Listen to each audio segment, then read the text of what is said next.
Tonight on Fear Knocks, 10 true, most disturbing Smoky Mountains backcountry horror stories. The ridgelines are empty, and the fog never fully clears. Rangers call this the quiet season, when trail registers stay blank and the fords sound louder than they should.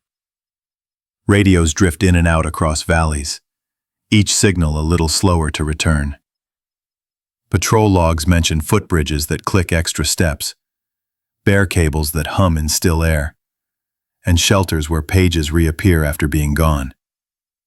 Nothing dramatic, just slow, irregular noise under cloud and water. Those who work the boundary roads say it starts after sunset, when even the metal feels damp and awake. Subscribe and hit the bell. We drop new true horror stories every night. Tell us where you're watching from and what time. Your words keep this archive alive after dark.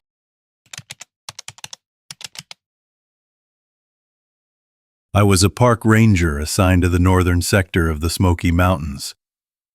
It was late autumn and a persistent fog often settled over the higher elevations. The first small irregularity I noticed involved the old gate camera. My duties included patrolling the boundary roads and ensuring the park's perimeter. The north boundary gate was a critical access point, controlling entry to a section of old logging trails and closed campsites. It was a heavy steel structure secured with a robust padlock designed to deter unauthorized access. Routine checks were part of the job, and these often involved reviewing the security footage from the gate camera. The camera was a simple, motion-activated unit, powered by a small solar panel and battery, logging activity to an internal storage card. Its purpose was to record any vehicle or person attempting to bypass the locked gate. The area around the gate was remote, accessed by a winding gravel road that faded into the forest after a few miles. The nearest ranger cabin was a good hour's drive away. This isolation meant that any unusual activity at the gate was significant. The camera's logs usually showed nothing more than wildlife passing through, or the occasional park vehicle authorized for maintenance. The air was always cold there, even on clear days, carrying the scent of pine and damp earth. My initial review of the camera's logbook showed nothing out of the ordinary for several weeks, just quiet forest and the occasional passing deer. Then I noticed the time discrepancy. My routine involved driving the perimeter, checking trail markers, and performing basic maintenance on park infrastructure. The north boundary gate was a frequent stop. I would inspect the padlock, clear any debris, and swap out the camera's storage card every 2 weeks. This process was methodical, almost meditative. The gate itself felt solid and unyielding, a clear demarcation between the managed parkland and the outside world. The camera system was basic but reliable. It captured a burst of still photographs whenever motion sensors were triggered, appending a date and timestamp to each image file. This data was crucial for our incident reports. I carried a handheld clock, synchronized daily with official park time, to ensure my own schedule and device settings were accurate. The hum from the camera's internal workings was barely audible, a faint mechanical whisper in the otherwise silent forest. The feeling of the cool metal of the gate under my gloved hand was a familiar sensation. The predictability of these tasks was a comfort, a steady rhythm against the vast mountain backdrop. The first hint of trouble came during a routine log review back at the ranger cabin. I was transferring the camera's image files to my computer. The files were dated and timed as expected. I scrolled through several days of uneventful footage, mostly pictures of deer or raccoons. Then I noticed a series of images that seemed out of place. They showed the gate. Not just the gate, but the gate slightly ajar. My initial thought was forced entry. I immediately checked frames for any sign of a vehicle or person. There was nothing. The camera had recorded the gate fully closed, then, in the very next frame, it was open by about a foot. The time difference between these two frames was less than a second, too fast for any human or vehicle to pass. What was more unsettling was the apparent lack of motion blur. It was as if the gate had simply shifted from one state to another, without any intermediate movement being captured. The camera was set to a high frame rate, designed to catch rapid motion. I reviewed the camera's internal log, which recorded system events.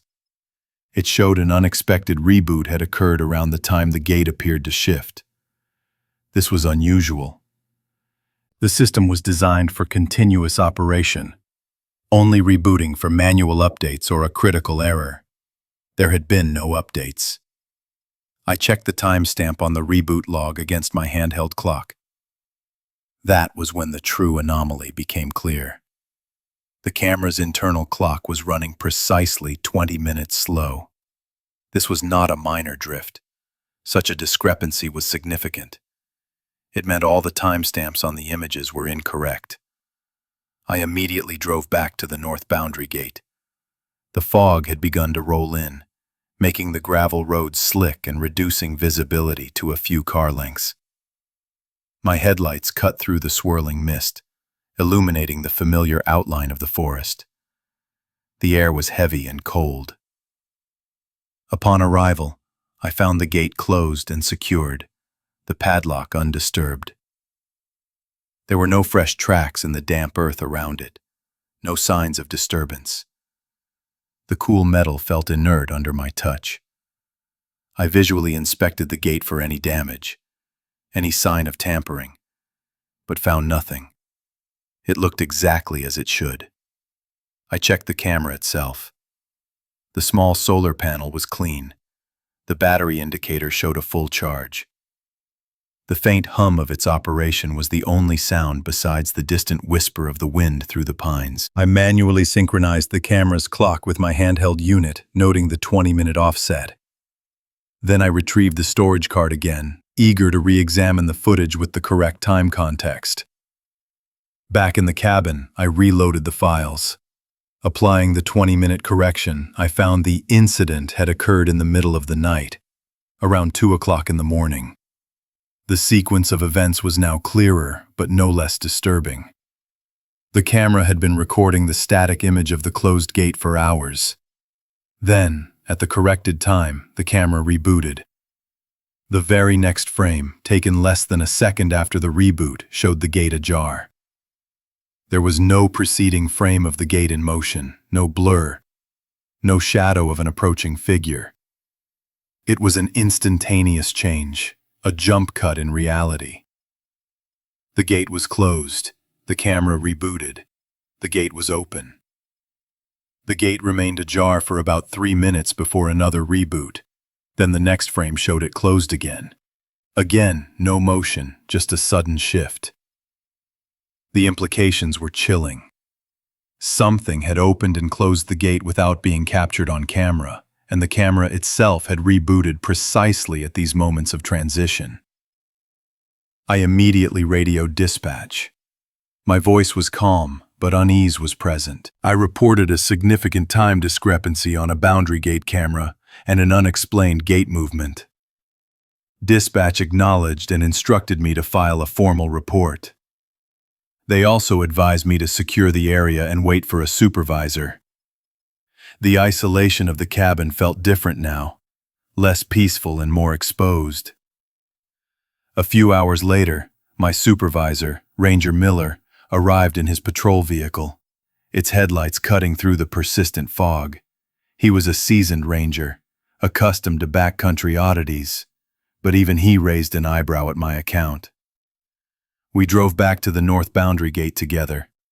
The gravel crunched under the tires, the only sound for miles.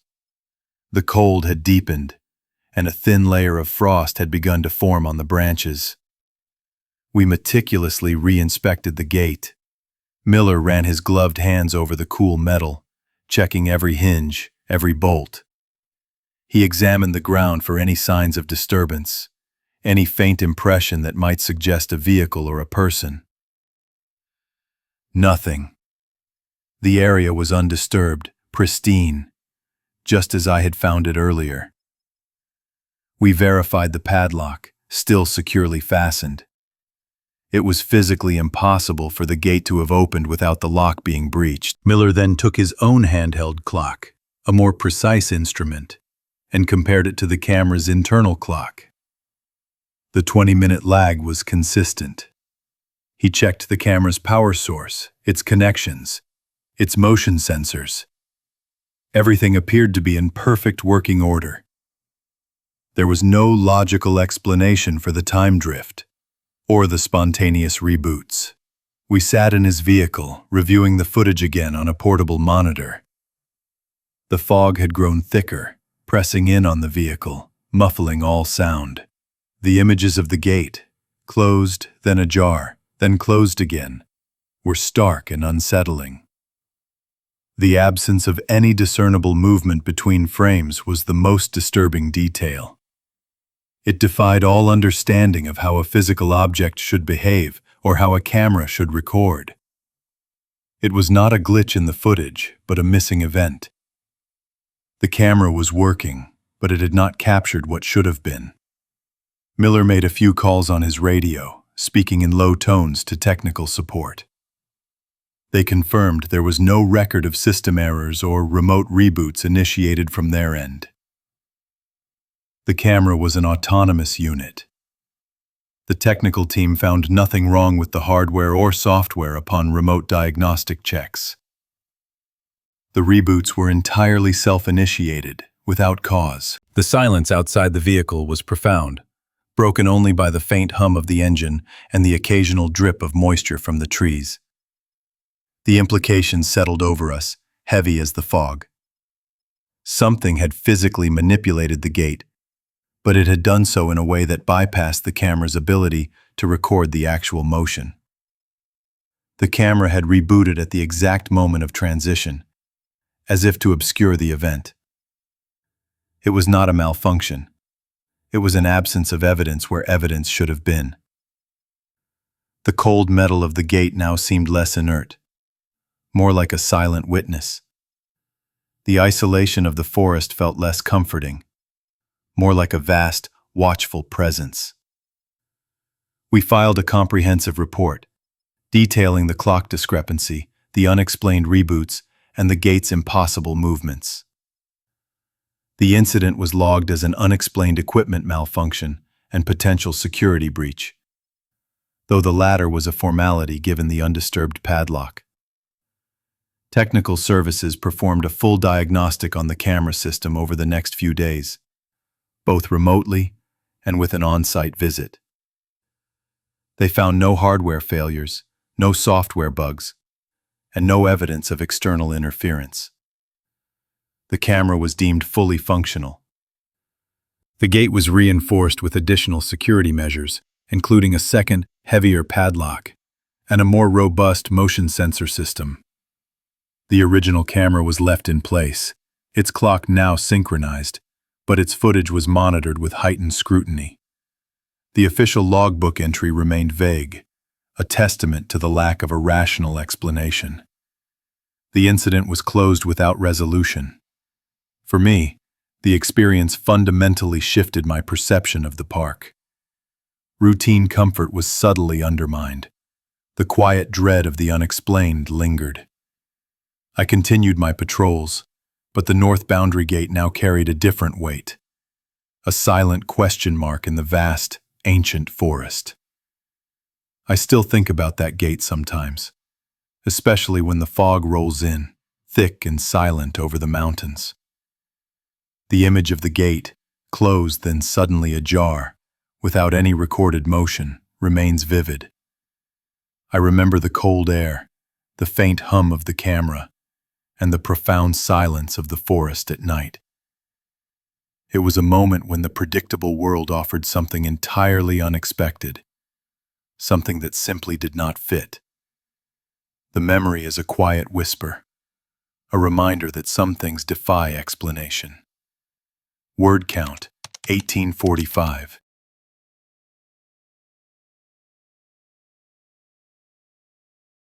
I was the lead for a small hiking group that summer. We were deep in the Smoky Mountains, checking trail conditions after a series of heavy spring rains. The first sign of trouble was the footbridge counter. Our routine was established and precise. Each season, before the main influx of visitors, we hiked designated sections of the park, assessing erosion, clearing minor debris, and ensuring all safety installations were sound. This particular stretch of trail wound through dense forest, crossing several creeks via narrow wooden footbridges. These bridges were equipped with simple mechanical tally counters, a small metal arm that clicked down with each step, advancing a numeric display. They were low-tech but reliable, providing a rough estimate of trail usage for maintenance planning. Our task was to verify their function and log the readings. We carried basic tools, a two-way radio for dispatch, and a logbook for our observations. The air was usually cool and damp in the mornings, carrying the scent of pine and wet earth. We moved methodically, our boots crunching on the gravel path, the only sounds the distant hum of the forest and the rush of creek water. The first bridge, spanning a tributary of Big Creek, registered a count of 127. My assistant, Mark, noted it in the logbook. There were 5 of us in the group, so our crossing added 5 to the total, making it 132. We continued on, checking markers and clearing a small fallen branch. The second bridge, a larger structure over a more significant creek, showed a reading of 210. After our crossing, it read 215. This was normal. The counts made sense given the time of year and the expected minimal traffic from other park personnel or early season hikers. We reached the third bridge just before noon. This one was a particularly sturdy structure, about 20 feet long, spanning a fast-moving section of the creek. The water roared beneath it, a constant, low thrum against the wooden planks. The air here felt colder, even in the midday sun, due to the spray from the rapids. The mechanical counter on this bridge displayed 345. I noted it mentally. As our group of 5 crossed, I watched the arm click, counting each step. 1, 2, 3, 4, 5. The display should have advanced to 350. It read 357. I stopped, turning back to the counter. Mark was already there, his brow furrowed. He pointed at the numbers. We had each crossed once. There was no one else on the bridge or approaching it. The trail behind us was empty, visible for a good 50 yards. The trail ahead curved sharply into a thicket of rhododendrons. I walked back to the counter, checking for any obvious malfunction. The mechanism appeared intact. The small metal arm was not stuck. There was no debris interfering with its movement. I tapped it gently. It clicked freely. I asked each member of the group to cross individually, slowly, while I watched the counter. Mark went first. It clicked once. The number advanced by 1. Then Sarah, then David, then Emily. Each time the counter registered a single step. We were now at 362. We had added 5 steps to the initial 357. The 7 extra steps remained unexplained. We decided to reset the counter. It was a simple procedure, a small lever on the side that brought the display back to 0. I reset it to 0. Then we all crossed again, one by one, counting aloud. The counter advanced perfectly, stopping at 5. We left it at 5 and continued our patrol. The incident was logged as a possible counter malfunction to be reported to maintenance. We walked for another hour, checking for any further anomalies. The forest was quiet, save for the rustling leaves and the distant cry of a hawk. The air remained cool, a light fog beginning to settle in the higher elevations. Later that afternoon, on our return loop, we approached the same footbridge. The fog had thickened, swirling around the tree trunks, making the forest feel more enclosed. The roar of the creek seemed louder, amplified by the damp air. We could hear the water long before we saw the bridge. As we drew closer, I felt a slight unease. It was a familiar feeling in the backcountry, a sense of heightened awareness. But this time, it was tied to the bridge. We reached it, and I went straight to the counter. It no longer read 5, it displayed 18. I stared at the numbers. My group had been the only ones to reset it and cross. We had left it at 5. There should have been no additional steps. No one else had passed us on the trail, either going or coming. We had seen no other hikers, no park vehicles, nothing. The trail was remote, and closed campsites nearby meant traffic was minimal. I pulled out my camera and took a photograph of the display. Mark checked the surrounding area, looking for footprints in the soft earth near the bridge abutments. There were none that weren't ours. The ground was damp, and any recent tracks would have been clear. I radioed dispatch. The static on the line was heavier than usual, but I managed to relay the situation. I described the overcount and the unexpected reset. Dispatch confirmed that no other patrols or authorized personnel were in our sector. They advised us to document everything and proceed with caution. We decided to set up a small trail camera near the bridge, pointing directly at the counter. It was a basic motion-activated unit designed to capture wildlife, but it would serve our purpose. We attached it to a sturdy tree, aimed it, and activated it. We then crossed the bridge, adding 5 more steps to the count, making it 23. We planned to retrieve the camera the following morning. The next day, the fog was even denser. It clung to the trees, muffling all sound, creating an eerie silence broken only by the creek. The air was cold, with a distinct chill that seemed to penetrate our layers. We reached the bridge, and my gaze immediately went to the counter. It read 41. We had left it at 23. This was an additional 18 steps. I felt a cold knot tighten in my stomach.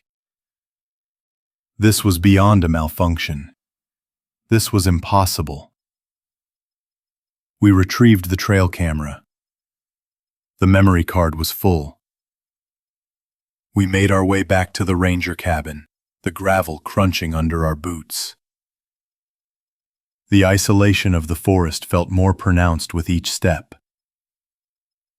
Back at the cabin, I uploaded the video files. We reviewed them frame by frame.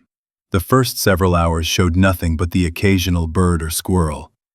Then, around midnight, the counter began to advance. Slowly, one click at a time.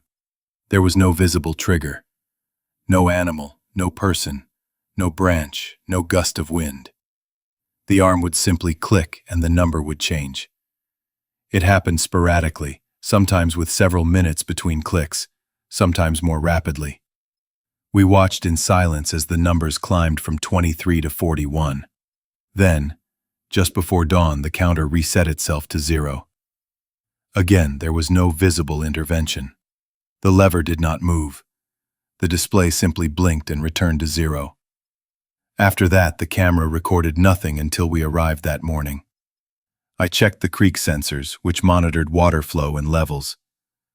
There were no anomalies reported. The creek was flowing normally. There was no indication of any unusual activity that could cause vibrations or disturbances. I compiled a detailed report including the photographs and video stills from the trail camera. I described the sequence of events precisely, omitting any personal feelings or speculation. This was evidence. The report was filed with park management. They sent out a technical team to inspect the bridge and the counter. They found no mechanical faults. The counter was disassembled, examined, and reassembled. It functioned perfectly. They replaced it with a new unit, just in case, and installed a more advanced trail camera with infrared capabilities. The new camera recorded nothing unusual in the subsequent weeks. The counter registered only the expected number of crossings. The old counter was sent to a lab for analysis. The report came back inconclusive. No defects were found. I still lead hiking groups in the Smoky Mountains. I still cross that bridge. Every time, I glance at the counter, a quiet dread settling in my chest. I know what I saw and what the camera recorded. The memory of those silent, phantom steps still whispers in the back of my mind. A cold, unexplainable incident in the heart of the forest. Word count 1789. Word count. Word count 17. I was on a routine patrol, checking closed backcountry campsites in the Great Smoky Mountains National Park. It was late autumn, and the air held a sharp chill, barely above freezing, with a thin layer of frost clinging to the higher elevations. That evening, a sound began to carry through the quiet forest, a sound that should not have been there. My job as a park ranger involved regular checks of the more remote areas, especially after the main season ended. These patrols ensured the sites remained secure, free of illegal activity, and ready for the next spring.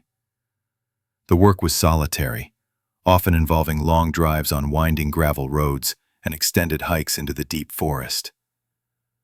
I carried standard equipment, a radio, a GPS unit, a first aid kit, and a small sound recorder for documenting unusual environmental noises. The routine was predictable, a rhythm of quiet observation and methodical reporting. I knew the trails, the creek fords, and the specific locations of every bare cable system in my sector. The isolation was usually a comfort, a predictable part of the job. The particular campsite I was heading towards that evening was designated as Site 7, a small clearing nestled beside a tributary of the Little Pigeon River. It was a few miles off the main park boundary road, accessible only by a narrow, overgrown trail. The site had been officially closed for weeks, barricaded against public access. My headlights cut through the deepening twilight as I drove the last stretch of gravel, the vehicle's engine a low hum against the growing silence of the forest. A dense fog had begun to roll in, thickening the air and reducing visibility to a few car lengths. The cold seeped into the cabin, despite the heater running. I parked the truck at the trailhead, secured my gear, and started the hike in. The trail was damp, the fallen leaves slick underfoot. The sound started subtly, a faint, high-pitched tone that seemed to vibrate through the very air. It was not the usual whisper of the wind through the pines, nor the distant rush of the river. This was a sustained, almost metallic hum, thin and unwavering. I stopped, listening intently. The fog muffled everything, making it difficult to pinpoint the source. I checked my anemometer, a small handheld device I carried for weather readings. The display showed 0 wind speed. The air was perfectly still. I continued down the trail, the sound growing slightly stronger with each step. It was coming from the direction of Site 7. The bare cable system at Site 7 was typical for the park. 2 sturdy steel poles, set about 20 feet apart, with a heavy-gauge steel cable strung between them. From this main cable hung a smaller, movable ring, designed to hold a backpack or food bag high above the ground, out of reach of bears. The system was robust, designed to withstand significant weight and environmental stress. As I approached the clearing, the tone intensified, a clear, resonant note that seemed to emanate directly from the cables. It was a continuous, almost musical sound, like a single, drawn-out violin string. The fog was now thick, swirling around the trees, reducing the campsite to a series of indistinct shapes. I could barely see the cable system through the mist. I reached the edge of the clearing and stopped again, my breath visible in the cold air. The sound was unmistakable now, a pure, unwavering tone. I pulled out my sound recorder and activated it, capturing the strange hum. My anemometer still read 0. There was no breeze, not even a faint stir in the leaves. The air was utterly motionless. I slowly walked towards the bare cables, my boots crunching softly on the frozen leaves. The cable itself was damp with condensation from the fog, a thin sheen of moisture covering the steel. I reached out and touched the main cable. It vibrated faintly under my gloved fingers, a subtle tremor that matched the audible tone. Then I noticed the food ring. It was a heavy, circular piece of steel, usually left at one end of the cable, secured with a small carabiner. Tonight, it was not. The ring hung freely in the middle of the span, and it was slowly, almost imperceptibly, rotating. It completed a full rotation, a slow, deliberate turn, then stopped. It now faced directly upstream, towards the deeper, darker part of the forest. I stood there, watching it, my mind trying to process what I was seeing. The ring was heavy, designed to be stable. For it to rotate on its own, without any external force, was impossible. I checked the anemometer again. Still 0. The cable continued its low, thin hum. I took out my flashlight, its beam cutting a tunnel through the fog. I swept it across the ground around the poles, looking for any disturbance, any sign of an animal or human presence. There was nothing. The ground was undisturbed, the frost unbroken except for my own footprints. I walked around the entire perimeter of the clearing, checking the trees, the undergrowth. The silence, apart from the cable's hum, was absolute. No animal sounds, no rustling, no distant calls. The forest felt unnaturally quiet, as if holding its breath. I returned to the cables, feeling a growing unease. The tone persisted, a constant, unsettling presence in the still, cold air. I spent a long time at the site, documenting everything. I took photographs of the cable system, the food ring, and the surrounding area. I recorded the sound for several minutes, capturing the unwavering tone. I made detailed notes in my logbook, describing the lack of wind, the damp cord, and the inexplicable rotation of the ring. My procedural training kicked in, overriding the quiet dread that had begun to settle over me. I checked the tension of the cable, ran my hand along its length, looking for any loose strands or points of friction that might explain the vibration. There was nothing out of the ordinary, nothing that could account for the sustained hum or the movement of the ring. I radioed dispatch, reporting a site anomaly and requesting a follow-up investigation team for the morning. My voice was calm, factual, as always. The static on the radio was heavier than usual, making the connection slightly strained. I described the situation without speculation, sticking strictly to observations. Dispatch acknowledged the report, noting the unusual nature of the incident. They confirmed a team would be sent out at first light. I knew I had to secure the site, but there was little to do beyond what I had already done. The site was already closed. I considered waiting, but the fog was getting thicker and the cold was biting deeper. My presence there would not change the situation. Before leaving, I tried to move the food ring. It was stiff, as expected, requiring a firm pull to slide along the main cable.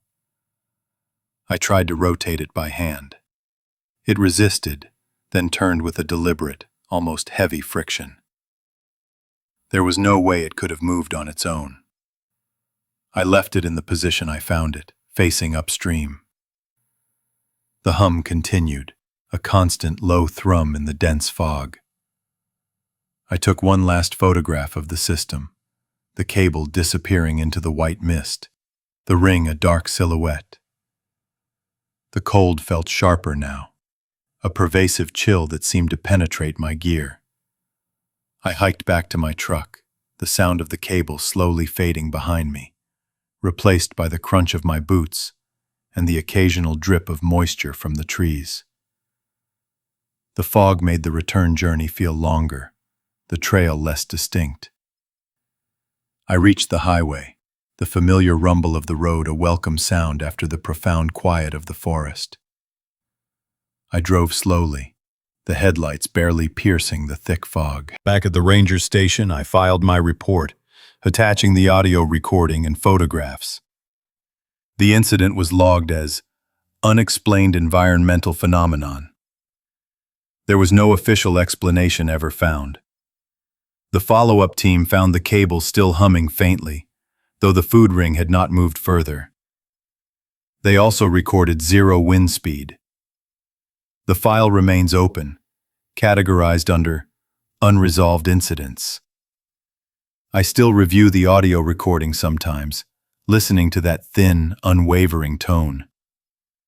It is a sound that defies logic, a mechanical hum in a windless forest. The memory of that rotating ring, turning slowly in the fog, still comes back to me.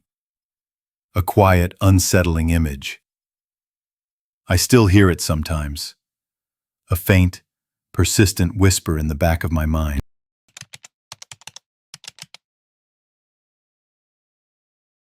I was a park custodian, performing my routine checks of the backcountry sites.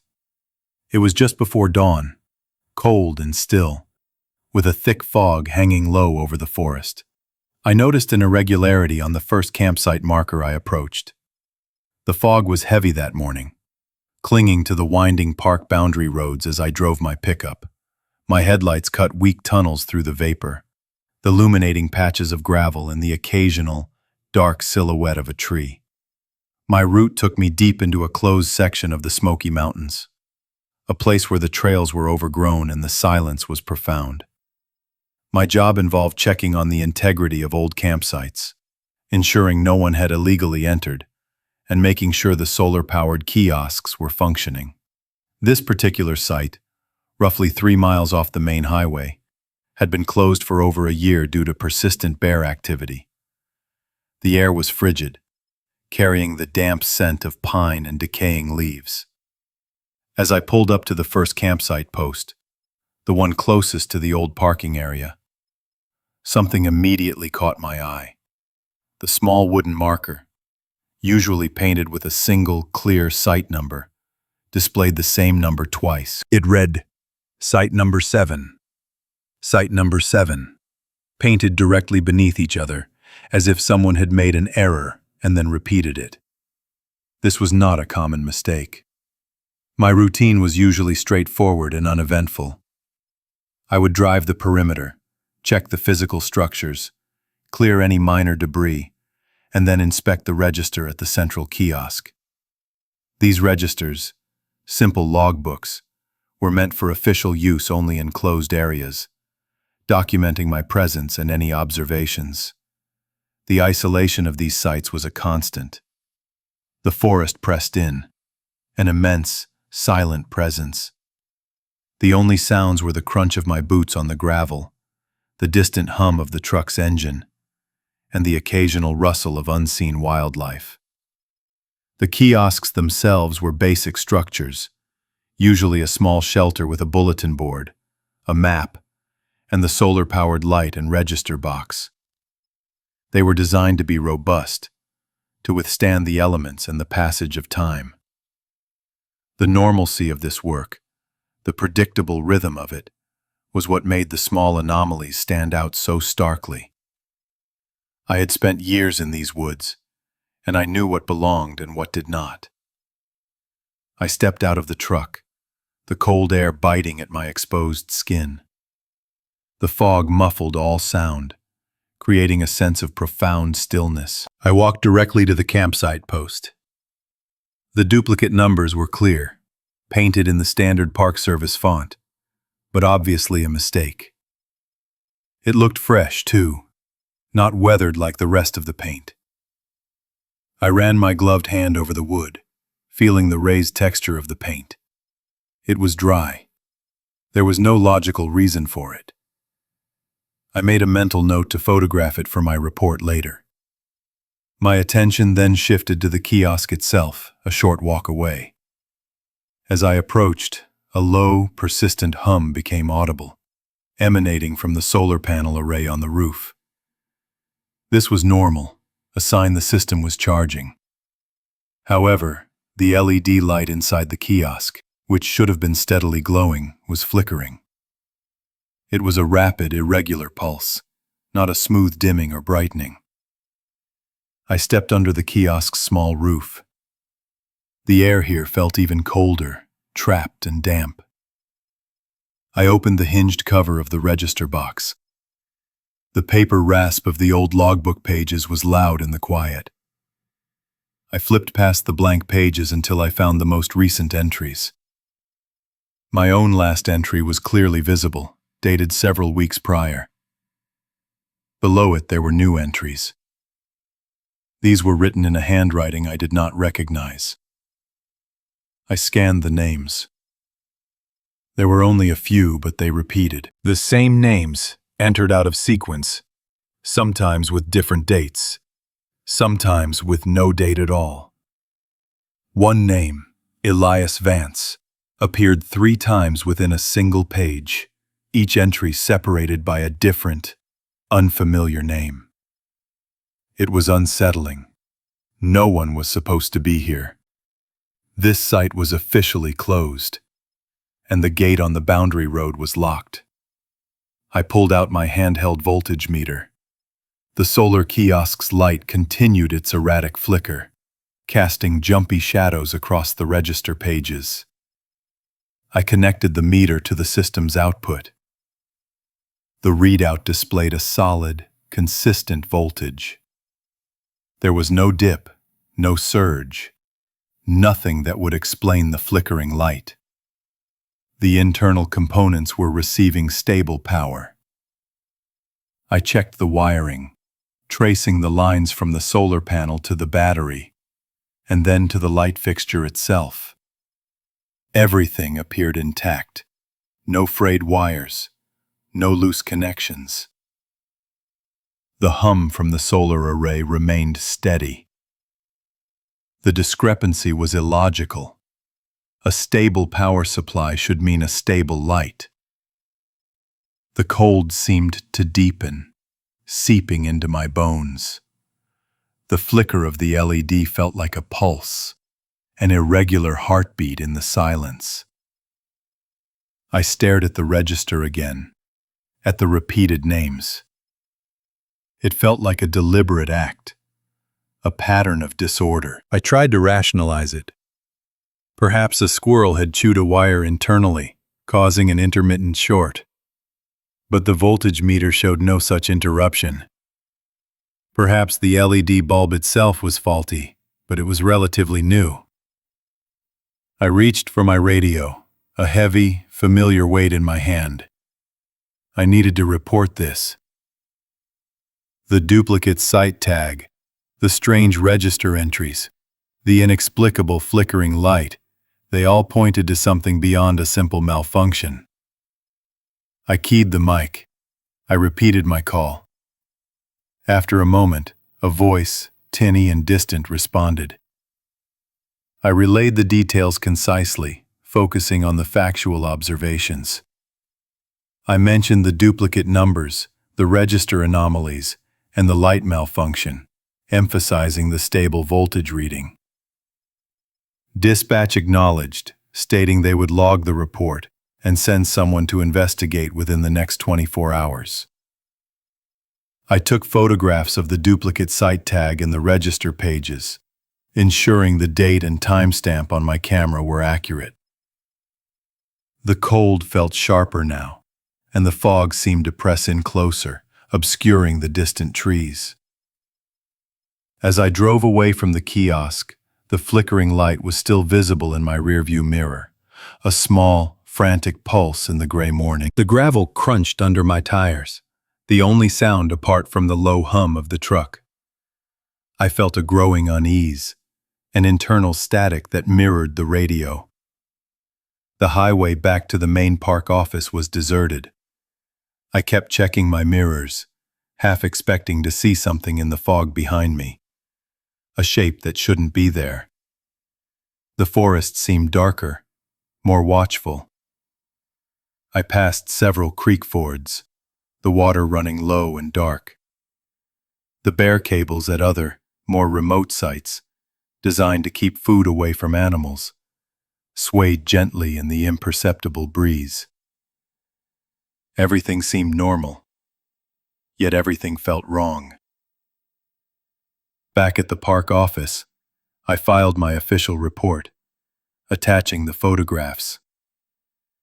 The supervisor reviewed it, nodding slowly.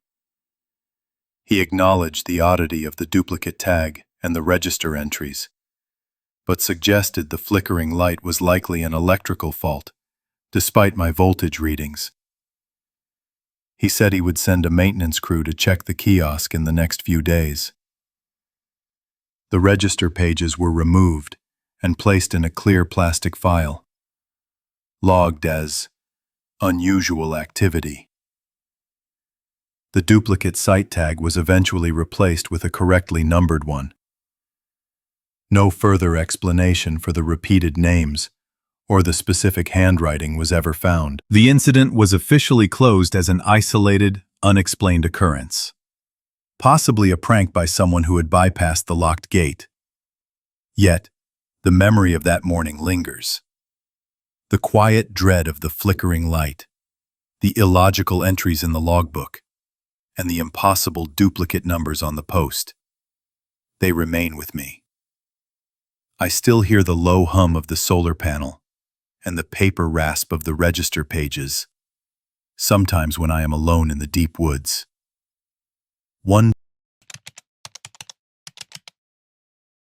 I worked as a radio technician for the regional communications grid. It was late autumn, and the air held a sharp chill, hinting at the coming frost. A particular mountain repeater, situated deep within the backcountry, began broadcasting an unusual, regular signal. My job involved maintaining the network of communication repeaters scattered across the vast mountain range, often in remote, isolated locations. These sites were essential for park rangers, emergency services, and even some residents living along the park boundary roads. Most of my time was spent monitoring system health from a small, windowless office, reviewing diagnostic logs, and occasionally driving out to a site for repairs or routine checks. The work was precise, procedural, and usually predictable. Equipment failures were rare, and when they occurred, they usually presented with clear error codes or component breakdowns. This particular incident, however, defied all standard protocols. The first anomaly registered as a brief, clipped burst of static, followed by what sounded like a line check, a quick, almost imperceptible test tone. This occurred precisely every 15 minutes. The diagnostic console showed the repeater was active, broadcasting this signal, but no originating unit was identified in the logs. It was as if the repeater itself was initiating the transmission, without instruction. This was not typical behavior. I initially assumed a software glitch or a transient hardware fault, something that would clear itself or be easily identified. The system was designed for redundancy and self-correction, making such persistent, unsourced transmissions highly improbable. I ran remote diagnostics repeatedly, pulling logs and cross-referencing activity across adjacent repeaters. Everything came back clear. The repeater reported full functionality, signal strength optimal, no errors detected. Yet the quarter-hour loop continued, a phantom whisper on the airwaves. My routine involved checking the system logs at the start of each shift, a quiet hum filling the room from the server racks. The radio scanner, usually a source of low-level chatter from various agencies, remained mostly silent during the early morning hours. Most of the repeaters were reliable, robust units built to withstand the harsh mountain weather, from heavy winter frost to summer thunderstorms. They were often housed in small reinforced cabins, sometimes requiring a multi-mile hike along a narrow trail, past closed campsites and over creek fords, to reach. Bear cables were a common sight near these cabins, a testament to the local wildlife. The isolation of these sites was a given, part of the job.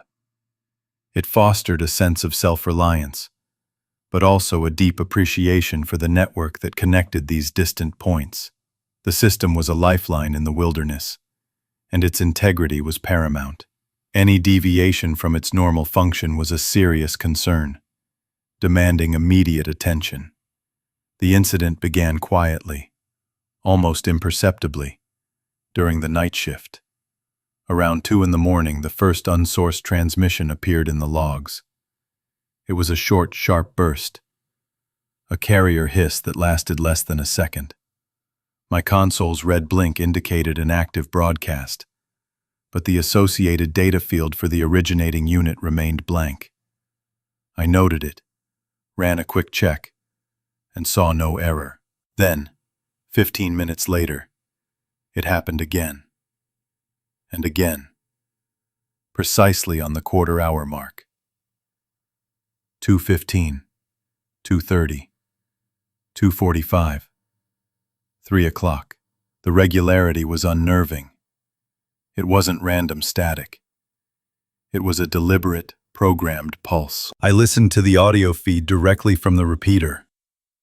There was no voice, no data burst, just that brief, clean carrier wave, a pure tone that cut through the background static for an instant before vanishing. It sounded like a unit keying up and then immediately releasing the PTT button, a quick line check. I spent the next several hours trying to isolate the source. I checked every unit registered to that repeater. I reviewed historical logs looking for similar patterns. Nothing. The system was behaving as if a ghost unit was performing a regular, silent check-in. The local dispatch office confirmed they had no units active in that sector, nor were any scheduled for maintenance or patrols. The repeater was located deep within a particularly dense section of the forest, accessible by a logging road that was often impassable in bad weather. The air outside was cold, and the first hints of fog were beginning to drift in over the lower elevations. The hum of the server rack seemed louder in the quiet of the office, amplifying the subtle dread that was starting to build. My supervisor, a seasoned veteran of the regional network, was equally baffled. He suggested a rare electromagnetic interference, perhaps from a passing aircraft, or a geological anomaly. But the precise timing argued against such random events. The consistency was the most disturbing aspect. It was too perfect. I pulled up the repeater's internal diagnostic logs, going deeper than the surface network checks. Every sensor, every circuit. Every power reading was within nominal parameters. The temperature inside the cabin was stable. The power draw was consistent. There was no indication of any internal fault that could generate such a signal. It was a clean bill of health. Yet the repeater continued its quarter-hour loop, broadcasting into the empty forest. The silence between the bursts became heavy, charged with an unspoken question. What was keying up the repeater? And why was it so perfectly, relentlessly regular? The lack of an answer was unsettling. After 2 days of persistent, unexplained transmissions, the decision was made for me to go to the site. The weather had turned, and a thick fog had settled over the higher elevations, making visibility poor. The drive was slow, my headlights cutting weak tunnels through the swirling mist on the narrow gravel road. The highway gave way to rougher tracks, overgrown in places, winding deeper into the forest. The isolation grew with every mile. I passed abandoned cabins, their windows dark and vacant, and the occasional sign for a closed campsite. The air grew colder, and a fine frost began to dust the branches along the roadside. The silence of the forest pressed in, broken only by the crunch of tires on gravel and the low hum of the vehicle's engine. My radio scanner, usually a source of background noise, was silent, amplifying the sense of being truly alone. Reaching the turnoff for the repeater trail, I parked the truck and gathered my equipment. The trail itself was barely visible, a narrow path winding through dense undergrowth. The fog was even thicker here, reducing visibility to a few yards. The air was damp and bitingly cold. I checked my portable radio, ensuring it was tuned to the repeater's frequency. The quarter-hour loop was still active, a faint, regular whisper in the static. It was a strange comfort and a source of growing unease. The sound was so clean, so precise, so utterly devoid of any human characteristic. The cabin housing the repeater was a small, unassuming structure, nestled amongst tall pines. It looked exactly as it should, undisturbed. There were no signs of forced entry, no vandalism, nothing to suggest human interference. Inside the cabin, the equipment hummed quietly. The main repeater unit, a sturdy metal box, showed a steady green light, indicating normal operation. The diagnostic panel on the unit itself mirrored what I had seen remotely. All systems nominal. Yet, as I stood there, the red transmit light blinked on, a brief flash, and then off again. The quarter-hour loop. It was happening right in front of me, emanating from a perfectly functioning machine with no discernible source. I connected my portable diagnostic console directly to the repeater, bypassing the network. I ran every test imaginable. I checked every input, every output, every internal sensor. The results were always the same. No errors, no anomalies, no external signal triggering the broadcast. It was as if the repeater was dreaming its own signal. A self-generated pulse with no origin. I spent hours in that cabin, trying to find a fault. I checked the antenna connections, the power supply, the grounding wires.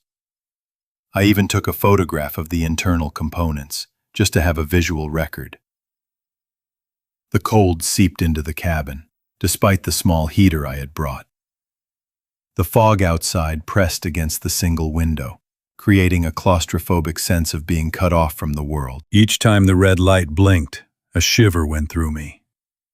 It was a machine, designed to transmit signals from one point to another. It was not supposed to create its own. The repeater logs, pulled directly from the unit's internal memory, confirmed everything. A clean, unsourced transmission, every 15 minutes, for days. There was no evidence of a rogue unit, no external trigger, no logical explanation. The isolation of the cabin, the persistent fog, and the rhythmic, silent broadcast created a profound sense of dread. There was nothing to fight, nothing to fix. Just an inexplicable anomaly. I eventually disconnected the repeater from the network, hoping that a hard reset would clear whatever phantom signal was cycling through it. For a few minutes, the quarter-hour loop stopped.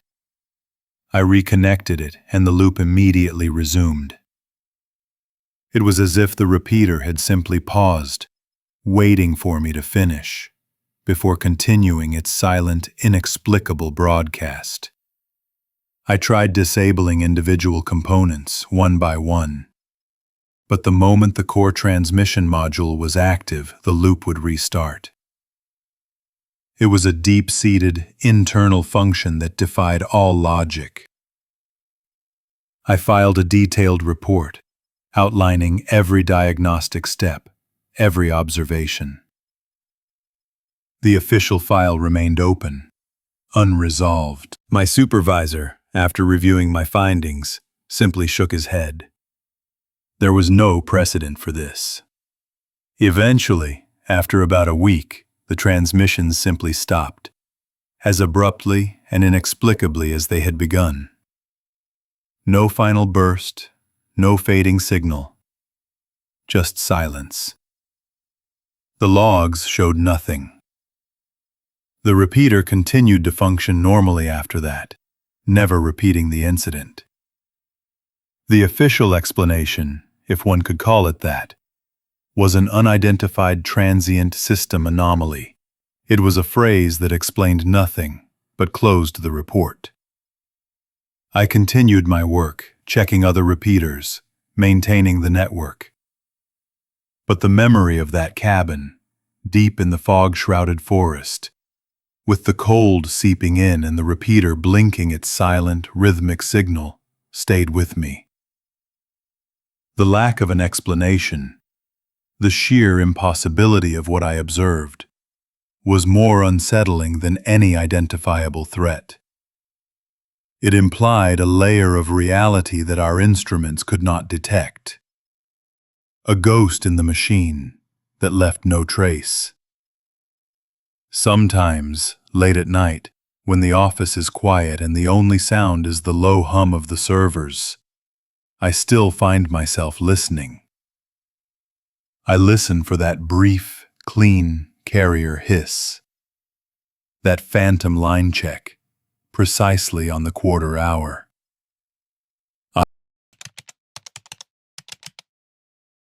I was part of a search and rescue team in the Great Smoky Mountains. It was late autumn, and a dense, cold fog had settled over the higher elevations. The initial dispatch report for John Ford, a solo hiker, seemed unusually sparse. Our work often involved navigating treacherous trails and swift-moving creeks. The park boundaries held countless stretches of wild, unforgiving terrain. We were accustomed to the isolation of the forest, the constant hum of insects, and the sudden drop in temperature at night. Our gear was standard. Radios, headlamps, cold weather clothing, and a detailed understanding of the local topography. We moved methodically, covering grid sections, calling out the missing person's name at regular intervals. The sound of our own boots on the gravel trail was often the loudest noise for miles around. We knew the feeling of being swallowed by the vastness of the woods. Every search began with a sense of urgency, but also with a practiced calm. We followed protocol. Always. The call came in just after nightfall. A hiker, John Ford, had failed to check in from a designated backcountry campsite. His vehicle was found at a closed access road near a lesser-used trail. My partner, Mark, and I were assigned to a section that included a series of creek fords. The air was heavy with moisture, and the fog grew thicker as we ascended, reducing visibility to only a few feet beyond our headlamps. The cold seeped into our bones despite our layers. We reached the first ford just before midnight. The creek was wider than usual, swollen by recent rains. Its sound was a constant low hush, a steady current over smooth stones. On the gravel bar leading to the water's edge, Mark's headlamp beam caught something. Distinct boot prints. They were deep, clear impressions in the damp earth. We knelt, examining them. They matched the description of Ford's hiking boots from the dispatch report. The prints led directly into the water, following the shallowest path across the ford. We followed them, one step at a time, our lights cutting through the swirling mist. The water was icy, numbing our ankles and lower legs. The current tugged at our gaiters. We moved slowly, carefully, our eyes fixed on the stream bed. The prints continued, visible beneath the clear, cold water, disturbing the small pebbles on the bottom. They progressed steadily towards the middle of the channel. Then, abruptly, they stopped. Not faded, not washed away. They simply ended. One print, then nothing. The next step was missing. The streambed beyond that last print was undisturbed, a smooth expanse of small, dark stones. It was as if Ford had lifted his foot mid-stride and simply ceased to exist. We stood there for a long moment, the water rushing around our legs, the fog pressing in. The silence from Mark was more unnerving than any sound. We swept our lights across the water, up and down the banks, searching for any sign, any disturbance. There was nothing. No struggle, no drag marks, no discarded gear. Just the empty space where the next boot print should have been. We spent the next hour meticulously searching the immediate vicinity. We walked the banks for 100 yards in both directions. We waded back and forth across the channel, feeling with our feet for any anomaly on the streambed. The cold was profound now, a dull ache in our limbs. The static crackle of the radio was the only break in the water's hush. We reported our findings, the impossibility of it. By dawn, the fog had begun to lift, revealing a world still shrouded in mist, but with outlines becoming clearer. Other teams had joined the search around the ford. That morning, one of the rangers made another discovery. On the far bank, directly opposite where the prints had vanished, a small cairn of stones stood. It was a simple stack, perhaps a foot tall. The strange thing was, this particular cairn was not there the previous night. Mark and I had swept that bank multiple times. We were certain it had not been present. The stones were local, weathered river rock, but they were stacked with a deliberate, almost unnatural neatness. It was a small detail, but it added to the growing sense of unease. The stream chart, later reviewed, showed a brief, inexplicable gap in its continuous rain readings for a period of about an hour during the night, despite the steady precipitation. The gauge had simply logged nothing, then resumed. The vanishing prints and the sudden appearance of the cairn changed the nature of the search. What began as a missing hiker case now felt profoundly unsettling. The initial search perimeter was expanded, but without any new leads, it felt like casting a net into an empty ocean. We meticulously photographed the site, documenting the last visible boot print, the undisturbed stream bed, and the newly formed cairn. The evidence was contradictory, almost mocking. The fixed camera positioned upstream to monitor water levels was reviewed. Its frames showed nothing unusual. Just the steady flow of the creek, the occasional deer, and then the fog rolling in. There was no visual record of anyone crossing the ford at the time Ford was estimated to be there. More importantly, there was no record of anyone building the cairn. The camera's field of view did not directly encompass the cairn's location, but it would have captured any significant movement in the area. The logbook for the stream gauge was pulled. It confirmed the anomalous gap in data. For about an hour, the sensor had simply stopped reporting, then started again as if nothing had happened. No power surge, no mechanical failure. Just a blank space in the continuous stream of information.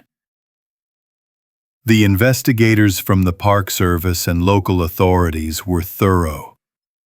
They interviewed every person who had been on a nearby trail in the days prior. They checked for any signs of foul play, any struggle on the banks, any indication of a fall or injury that might explain the sudden disappearance. There was nothing. The forest remained silent, offering no answers. The cold, damp air seemed to hold its secrets tightly.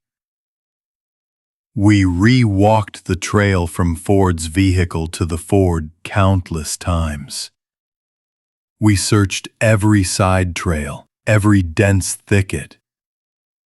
The isolation of the forest became oppressive. The hum of the radio, usually a comfort, now seemed to carry a faint static, a whisper of something unheard. The logical explanations were exhausted one by one. A fall into the water? The current was strong, but not enough to instantly sweep a person away without a trace, especially not from mid-channel where the water was shallower. And where was the body? Where was his pack? A deliberate disappearance? Why leave such clear tracks and then simply vanish mid-step? And the cairn?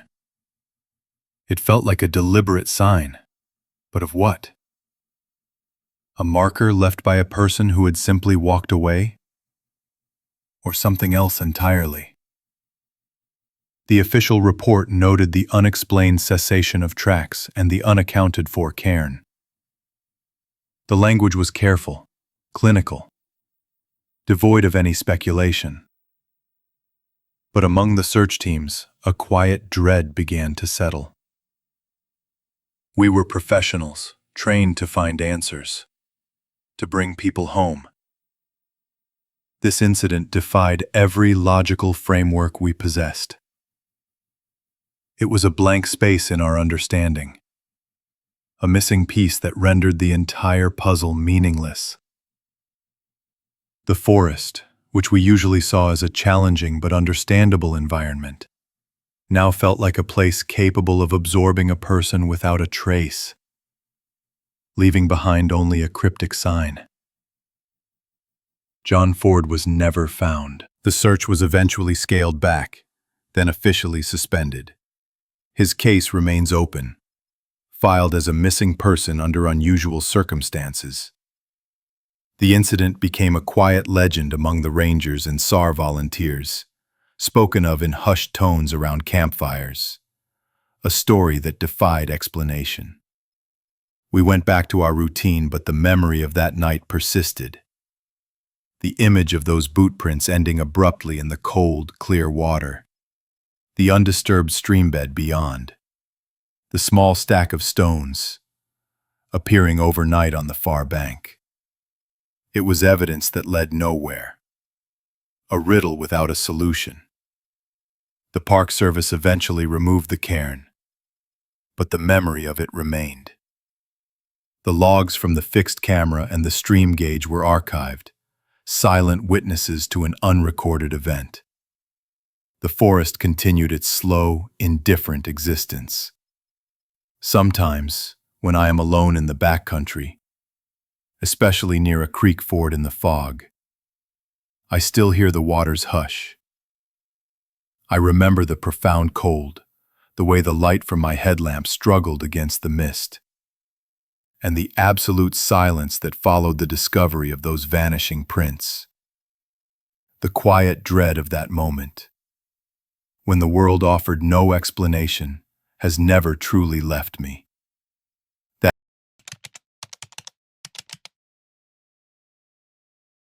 I was the lead for a search and rescue team that night. Our objective was a routine sweep of a closed section of the Appalachian Trail. A light fog had settled over the ridges, making the air feel heavy and damp. That evening, a distinct patch of air felt colder than the surrounding chill. My role involved coordinating our 4-person team and maintaining communication with dispatch. We were operating within the Great Smoky Mountains National Park, specifically a remote area near the North Carolina border. The section had been closed for about a month due to an early-season rockslide, making it less likely to encounter hikers. Our sweep was a formality, ensuring no one had ignored the barricades or become stranded. We parked our vehicles on a gravel access road, the headlights cutting weak beams through the gathering mist. The hum of the idling engine was the last mechanical sound we heard for a while. We checked our gear, adjusted our headlamps, and began the ascent onto the trail. The plan involved a circuit covering about 3 miles of ridgeline before descending back to the highway. The trail itself was overgrown in places, covered with fallen leaves and small branches. The silence of the forest was profound, broken only by the crunch of our boots and the occasional static burst from my radio. We moved at a steady pace, our headlamps casting moving pools of light on the path ahead. The air was cold, but not freezing. A typical late autumn night in the mountains. We passed several old bear cables and the remains of a long-abandoned campsite, its fire pit choked with leaves. The isolation was palpable, a constant presence in the deep woods. Our training emphasized observation, noting any disturbance, no matter how small. We were looking for signs of human presence, footprints, discarded gear, or anything out of place. The fog thickened as we gained elevation, reducing visibility to perhaps 20 feet beyond our headlamp beams. This was not unusual for the high ridges, but it added an extra layer of difficulty to our task.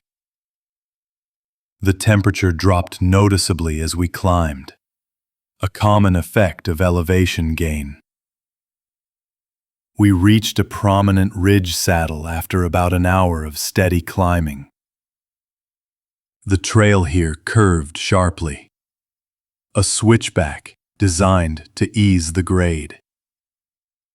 The fog was particularly dense in this natural depression, swirling around us. As we rounded the bend, my headlamp beam, followed closely by the beams of my team members, swept across the open space of the saddle. For a fleeting moment, less than a second, I saw it. A shadow, darker than the surrounding fog, seemed to drift across the path ahead of us. It was not a solid shape, more like a patch of deeper night, but it moved with a distinct, deliberate quality. It was not cast by anything visible. There was no tree, no rock, no object to explain its presence. It passed through the combined light of our headlamps, momentarily dimming the area it occupied. My first thought was a trick of the light, an optical illusion caused by the fog and our moving beams. I stopped, raising my hand to signal the team to halt. "Did anyone else see that?" I asked, my voice hushed. There was no immediate answer. My 2 frontline members, Mark and Sarah, were looking into the fog, their headlamps sweeping the area. Ben, our medic, was behind me, his light fixed on my back. "See what, Captain?" Sarah asked, her voice low. "A shadow," I replied, "just crossed the trail, ahead of us." Mark stepped forward a few paces, his boots grinding against the dry leaves. "I didn't see anything, sir," he reported. Sarah shook her head. Ben also confirmed he hadn't seen it. I dismissed it, attributing it to fatigue or the disorienting effect of the fog. We continued our ascent, the incident already fading into the background of a long night. We proceeded along the ridge for another 45 minutes, checking a few more potential turnoff points and a small, seasonal creek ford. The water was low, barely a trickle over the smooth stones. The air remained cold, and the fog clung to the higher elevations. We were approaching the turnaround point of our sweep, a small, flat area where an old ranger cabin once stood, now only a foundation of crumbling stones. As we neared this spot, I felt a sudden, intense cold patch. It was localized, cutting through the general chill of the night. The air around my face and shoulders dropped several degrees instantly, like stepping into a walk-in freezer. I stopped again, involuntarily shivering. "Hold up," I said, my teeth chattering slightly. "Did you feel that?" This time, the responses were immediate. "Yes, sir," Mark said, his voice tight. "Right through me." Sarah nodded, pulling her collar higher. "Like a cold spot." Ben, always methodical, pulled out his handheld thermal imager. He swept the device across the trail, his eyes fixed on the small screen.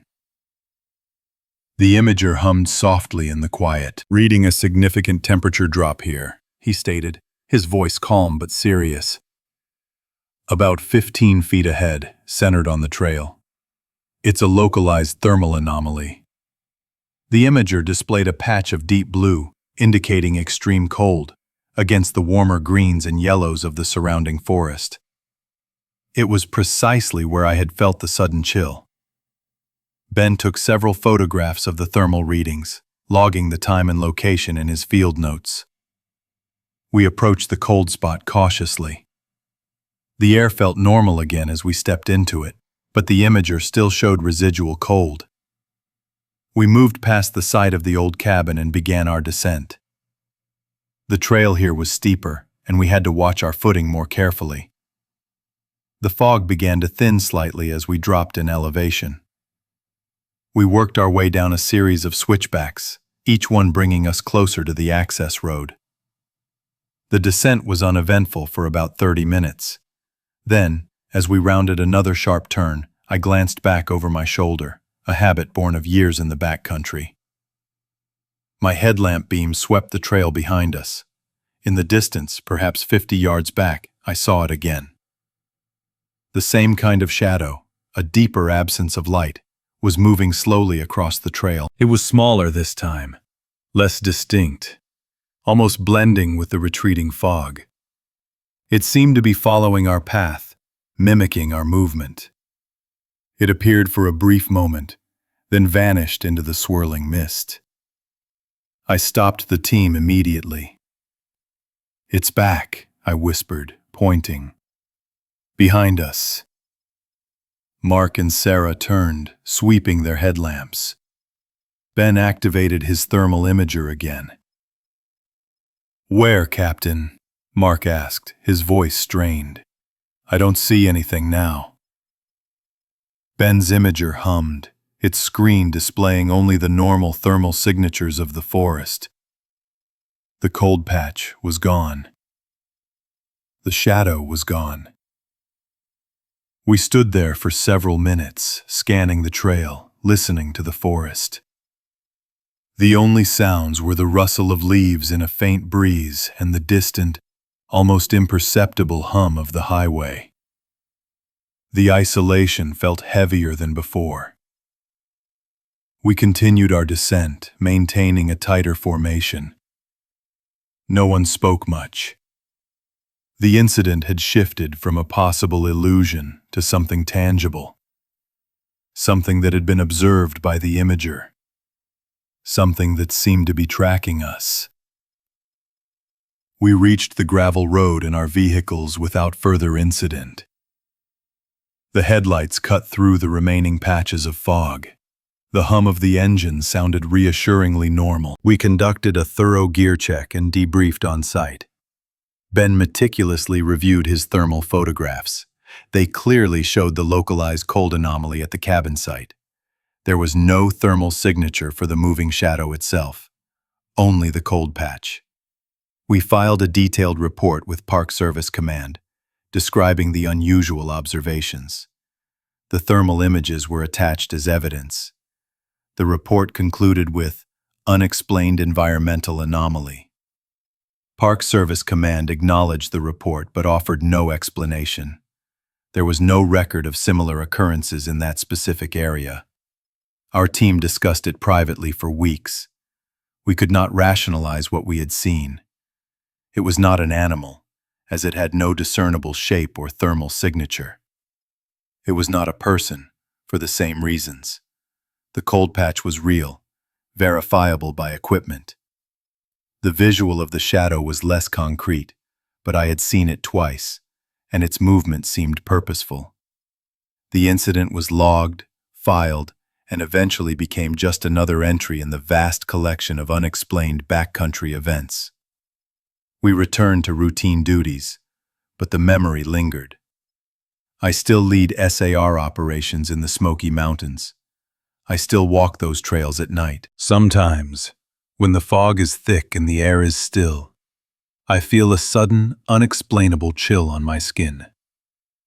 I find myself glancing back over my shoulder, half expecting to see that darker-than-night shadow moving silently behind me, just beyond the reach of my headlamp.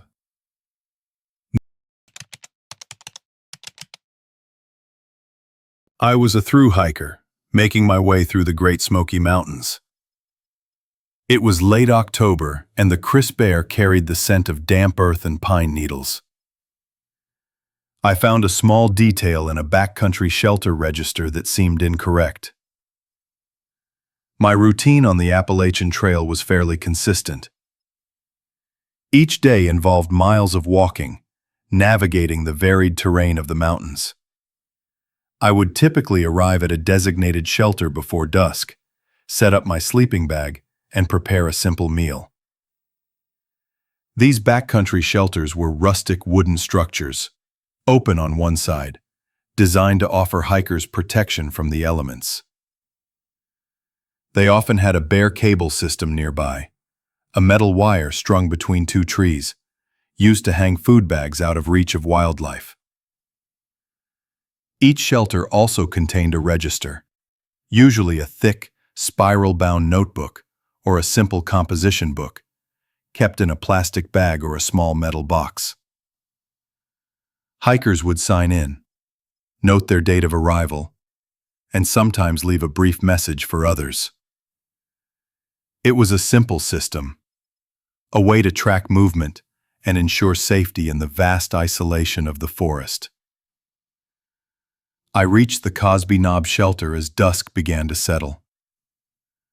The air was cold, and a thin layer of frost had already begun to form on the exposed wooden surfaces. The shelter was empty, which was not uncommon for that time of year. I dropped my pack, unrolled my sleeping pad, and then retrieved the register from its weatherproof container. The book was a standard ledger, its pages worn and slightly damp. I opened it to the current date, intending to add my name. The faint smell of old paper and graphite pencil lead hung in the air. I flipped back a few pages, out of habit, to see who had been there recently. The entries were mostly standard: names, trail names, and short notes about trail conditions or weather. I saw entries for October 11th, then October 12th. The handwriting was clear, distinct. Then the next entry was for October 14th. There was no page missing, no tear, just a direct progression from the 12th to the 14th. The page for October 13th was simply absent from the chronological sequence. I paused, my thumb resting on the page. It was a small thing, a minor discrepancy. Perhaps someone had accidentally skipped a page when writing, or maybe an entire blank page had been removed. I examined the binding closely. There was no sign of a page being torn out. The sequence of page numbers on the register itself was continuous. It simply jumped from the 12th to the 14th, as if the 13th had never existed within the book's chronology. I signed my name for October 14th, noting the cold and the quiet of the shelter. The incident felt like a slight ripple in the otherwise predictable flow of the trail. I closed the register, slid it back into its protective bag, and secured it in the box. The metal chain holding the box to the shelter post clinked softly as I settled in for the night. The forest outside was still, the only sound the gentle hum of the wind through the bare branches. The next few days passed without further incident. The weather remained cold but clear. I followed the trail, crossing several creek fords where the water was icy and swift. The path wound through dense forest, occasionally opening onto overlooks that offered sweeping views of the frost-covered mountains. I passed other hikers, exchanged brief greetings, and continued on my way. The memory of the skipped date in the register faded into the background of my daily routine. It was just an oddity, nothing more. About 4 days later, I was nearing the end of my section hike. I had reached a small town and was staying at a hostel, enjoying the warmth and the chance to recharge my phone and other devices. I was reviewing the photographs I had taken during my hike, mostly scenic shots of the trail, the mountains, and the occasional wildlife. I scrolled through hundreds of images, deleting duplicates and organizing them into folders. Then I stopped. An image appeared on the screen that I did not recall taking. It was a clear, sharp photograph of a register page. The page was from the Cosby Knob shelter. I recognized the distinct handwriting and the specific layout of the entries. And there it was, unmistakable. The entry for October 12th followed directly by the entry for October 14th. The page for October 13th was absent, just as I had observed it in person. My mind raced. I zoomed in on the photograph. It was clearly taken with my phone. The quality matched my other pictures. But I had no memory of pointing my phone at that register, let alone capturing that specific page. I checked the metadata on the image. There was no timestamp recorded, no geotag, no information about the camera settings or even the phone model. It was just a raw image file, stripped of all its usual digital context. Every other photograph in my gallery had detailed metadata, but not this one. It was an anomaly within the digital record, mirroring the anomaly within the physical register. A cold dread began to spread through me. It was not a fear of immediate danger, but a deep, unsettling sense of something being profoundly out of place. The isolation of the backcountry, which had felt peaceful just days before, now seemed to press in with a new, disturbing weight. I tried to rationalize it. Perhaps I had taken the picture subconsciously, without registering the act. But the lack of metadata was harder to explain. My phone was set to record all that information automatically. I thought about the moments I had been at the shelter.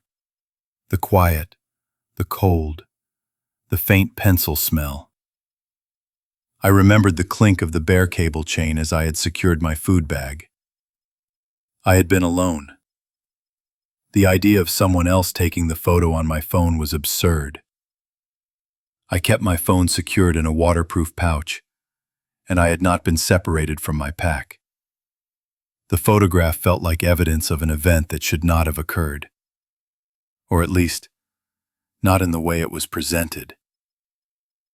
The more I looked at the image, the more a sense of unease settled over me. It was not a ghost or a monster, but the quiet implication of something unseen, something operating just outside the boundaries of normal perception. I eventually reported the incident to a park ranger at the nearest visitor center. I showed them the photograph on my phone and explained the missing date in the physical register. The ranger, a man with a calm demeanor, listened patiently. He made some notes in a logbook. He said he would inform the Backcountry office and that they would check the register at Cosby Knob Shelter during their next patrol. He explained that sometimes pages were accidentally skipped or even removed by hikers for various reasons, though it was discouraged. The missing metadata on the photograph was unusual, he admitted, but he had no immediate explanation for it. He said they would file a report, but without any further evidence or indication of distress, it would likely remain an open case, an anomaly in their records. There was no sense of alarm from his end, only a quiet, professional acknowledgement of an unusual report. The incident seemed to disappear into the bureaucratic hum of the Park Service, becoming just another piece of data in a vast, complex system. I left the visitor center with a sense of unresolved tension. The ranger's measured response, while understandable, did little to alleviate the quiet dread that had taken root. The photograph remained on my phone, a silent, inexplicable piece of evidence. I often found myself scrolling past it, a brief flicker of unease each time. The feeling was not one of being actively hunted, but of having brushed against something that defied explanation. Something that left only the faintest, most unsettling traces. The image of that register page, the blank date, and the phantom photograph still comes to mind. It's a quiet hum in the back of my thoughts, a reminder of the unseen spaces in the world.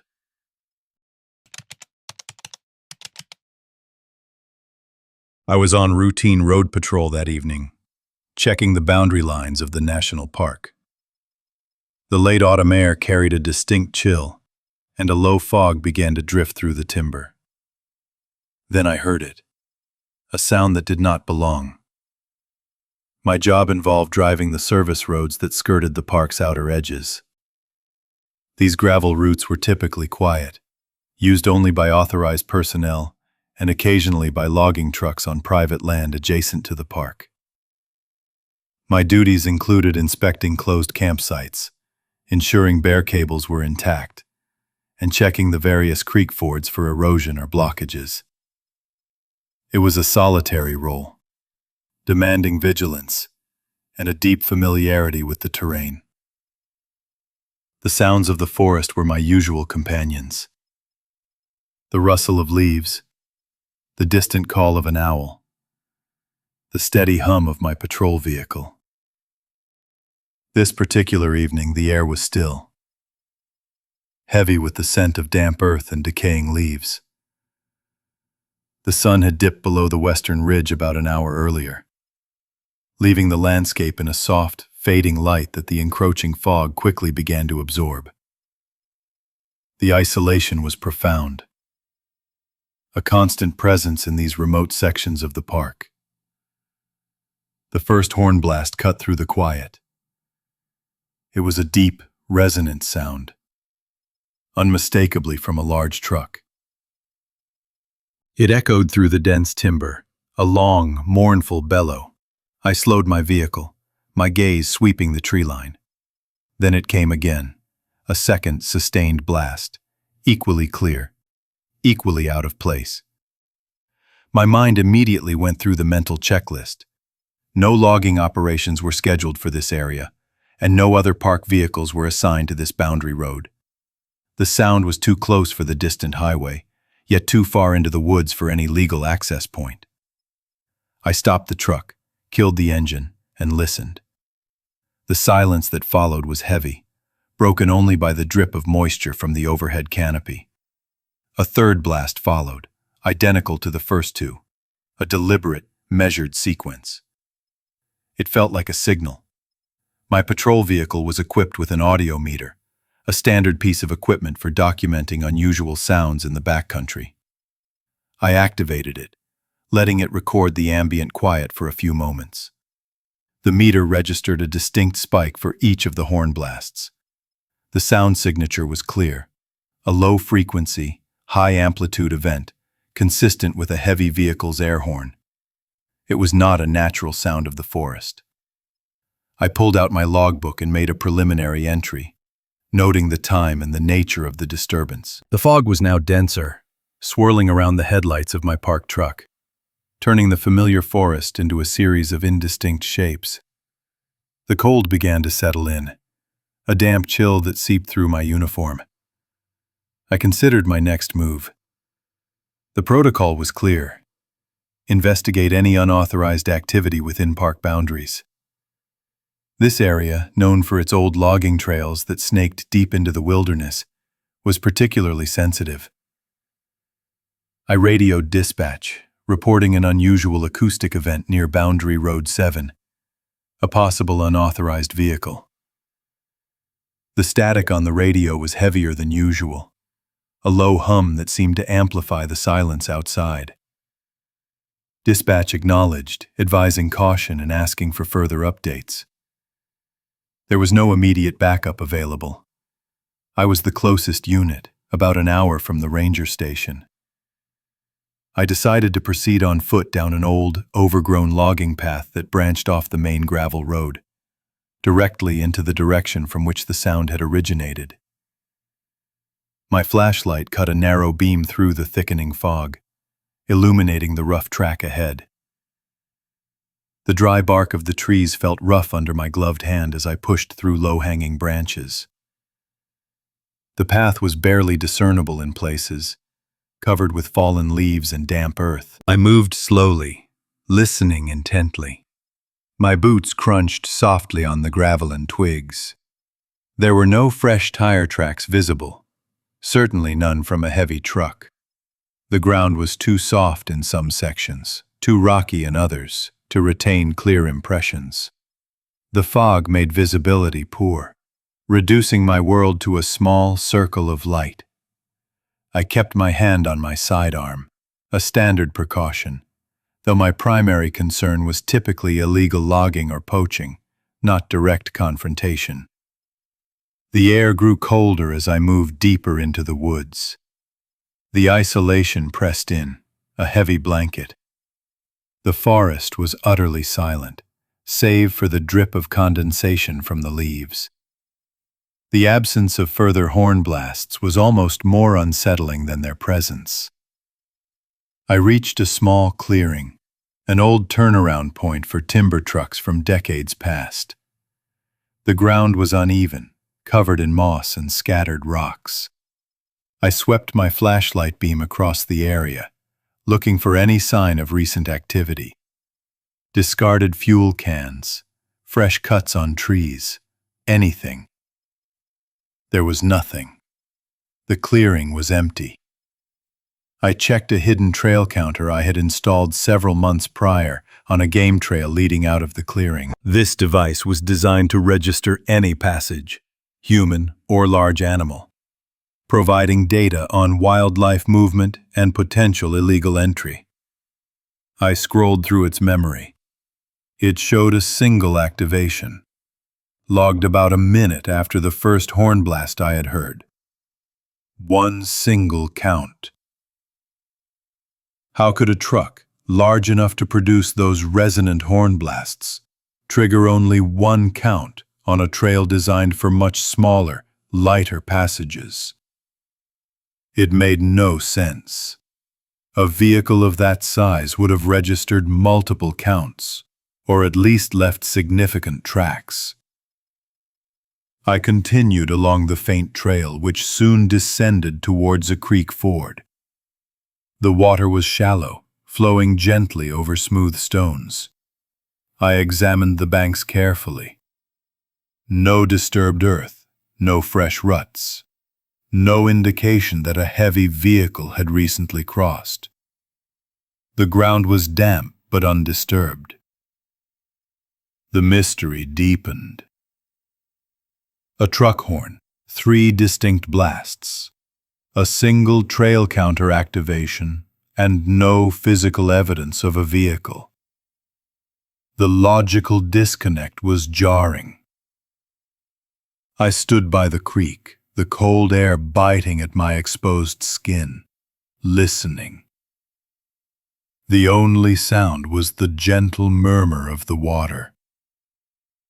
My radio crackled with static, a constant reminder of my remote location. As I turned to retrace my steps, the horn sounded again. This time, it was unmistakably behind me, back towards the boundary road where I had left my patrol truck. It was distant, muffled by the fog and the dense forest, but the pattern was identical. 3 distinct blasts. It was as if the sound itself had moved, or perhaps whatever was making the sound had moved. The implication was profoundly unsettling. If it was a vehicle, it was moving at an impossible speed through trackless forest, or it was somehow circumventing the natural terrain. My initial thought was an acoustic trick, an echo bouncing off distant ridges, but the clarity of the first blasts and the precise direction of the later ones argued against simple sound refraction. This was something else. A cold dread settled over me. The rational explanations were failing. I felt a sudden, intense urge to return to my vehicle. The forest, which usually felt like a familiar, if wild presence, now felt watchful, silent in a way that spoke of unseen things. I moved faster now, my flashlight beam bouncing ahead, urging me forward. The whisper of the wind through the pines seemed to carry an unnerving suggestion. I kept my eyes scanning the tree line, a primal instinct asserting itself. The thought of being deep in the forest, with something that could mimic a truck horn and apparently move without leaving a trace, was deeply unsettling. The isolation was no longer comforting. It was a vulnerability. I reached the main gravel road, my truck a welcome sight, its headlights still cutting through the fog. I returned to my patrol truck without further incident.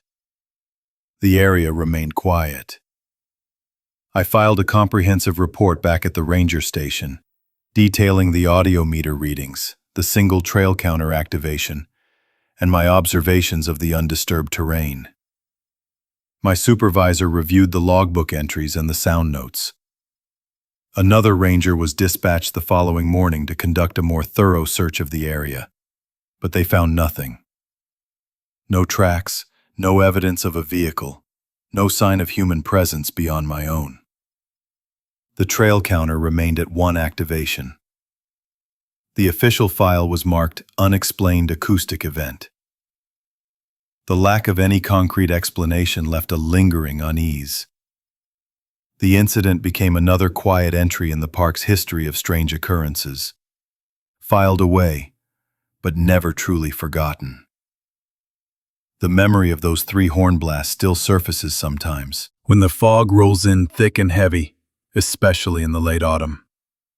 I can almost hear that deep, hollow echo from the timber. And I wonder what truly made that sound that night.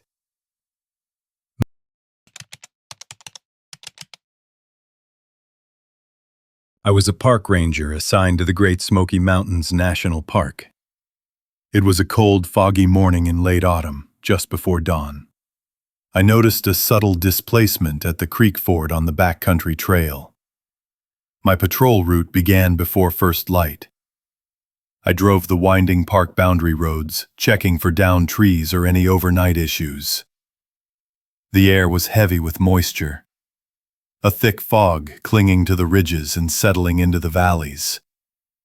My headlights cut through the gloom, illuminating the gravel road ahead. The only sound was the low hum of the engine and the occasional static crackle from my radio.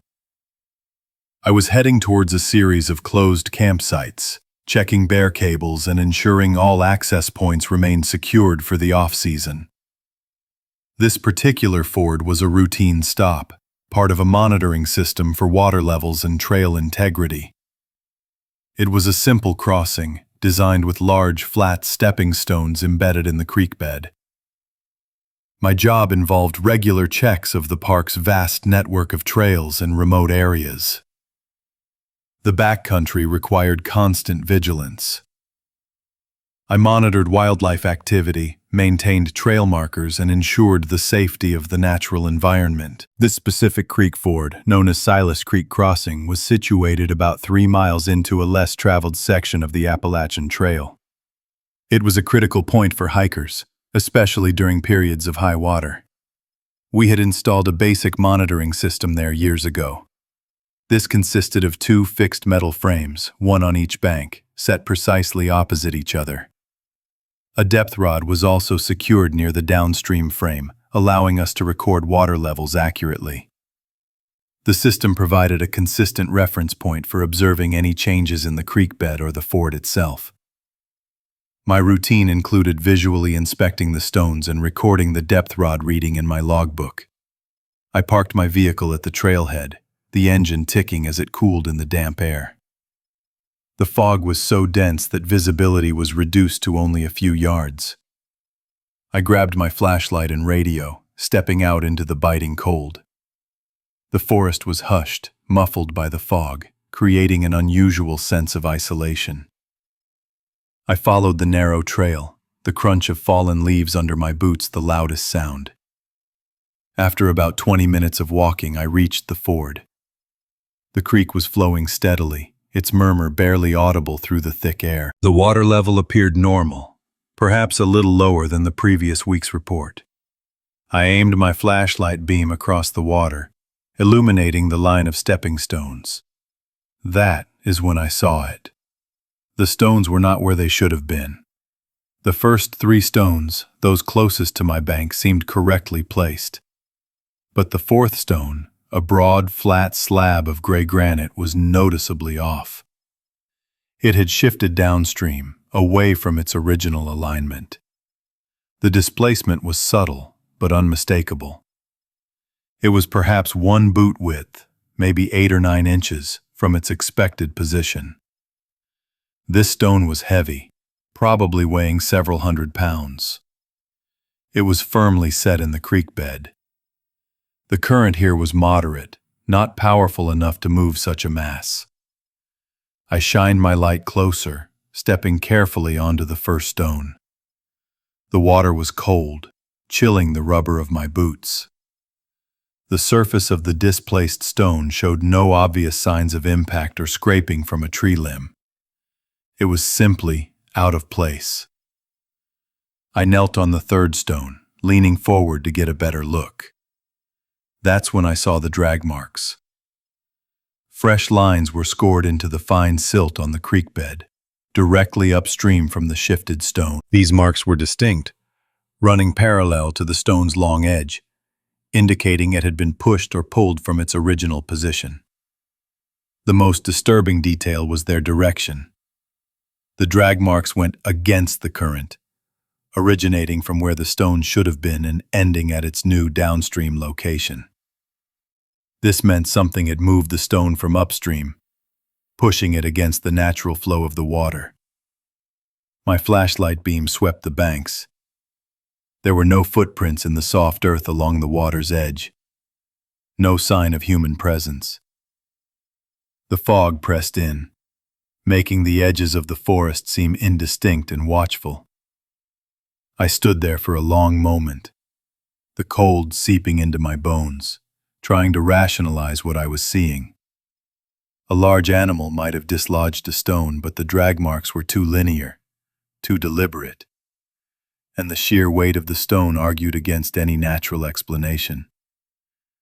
The silence of the forest felt heavier now, charged with an unspoken question. I took out my camera and began to document the scene, photographing the displaced stone, the drag marks, and the fixed frames on the banks. I made sure to capture the depth rod reading as well, I radioed dispatch immediately. My voice was calm, adhering to protocol, but I felt a subtle tremor beneath it. I reported an unusual disturbance at Silas Creek Crossing. I requested assistance and advised that the area should be considered potentially compromised.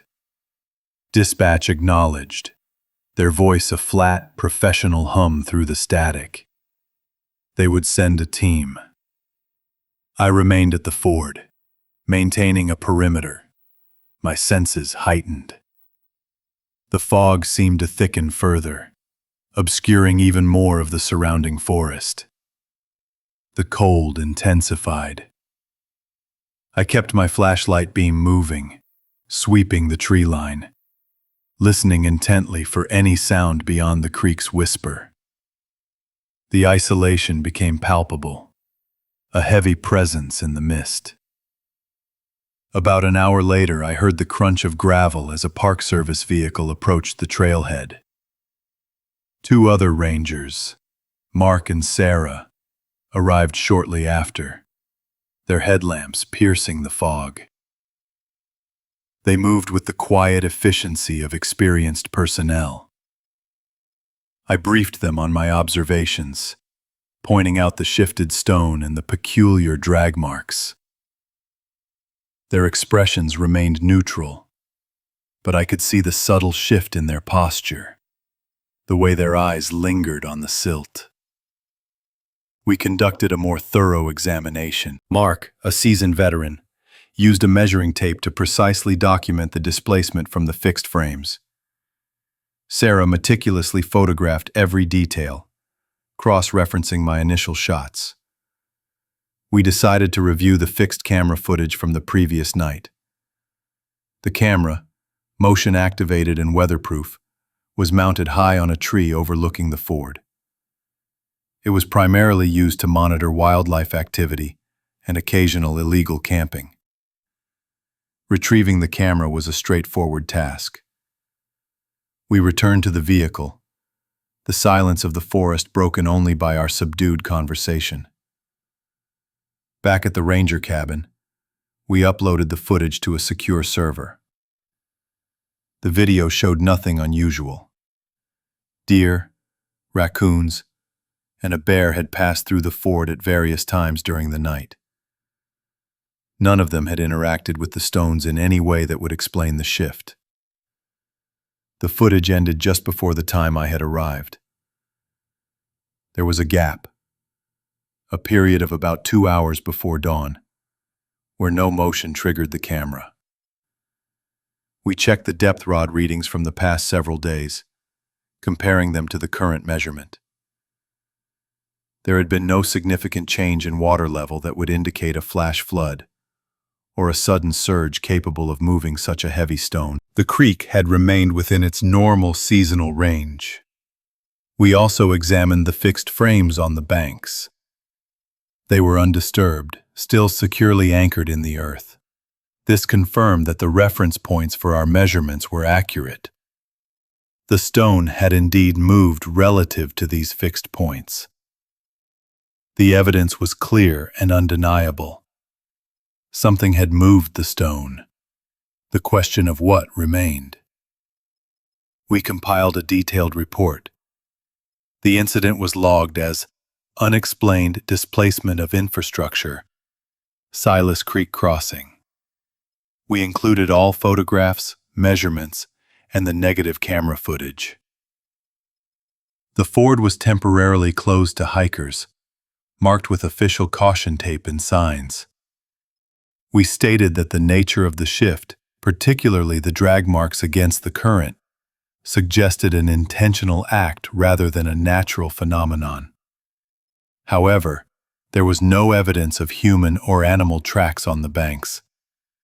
No tools left behind, no other signs of entry or exit. The absence of any logical explanation was the most unsettling aspect. The report was filed, and the incident became another entry in the Park Service's long list of unsolved anomalies. The ford remained closed for several weeks while the stone was eventually reset by a maintenance crew. The initial unease among the rangers slowly faded into a quiet acceptance of the unknown. We continued our patrols, but the Silas Creek crossing always held a different quality afterwards. The forest, which once felt familiar and predictable, now seemed to conceal something more profound, something capable of subtle, unnerving acts. The incident left a lingering impression, a quiet dread that settled deep within the routine. I still think about those drag marks sometimes, etched into the silt, pointing against the current. The image returns in the quiet hours of the night, a persistent whisper of what might be moving unseen in the deep woods.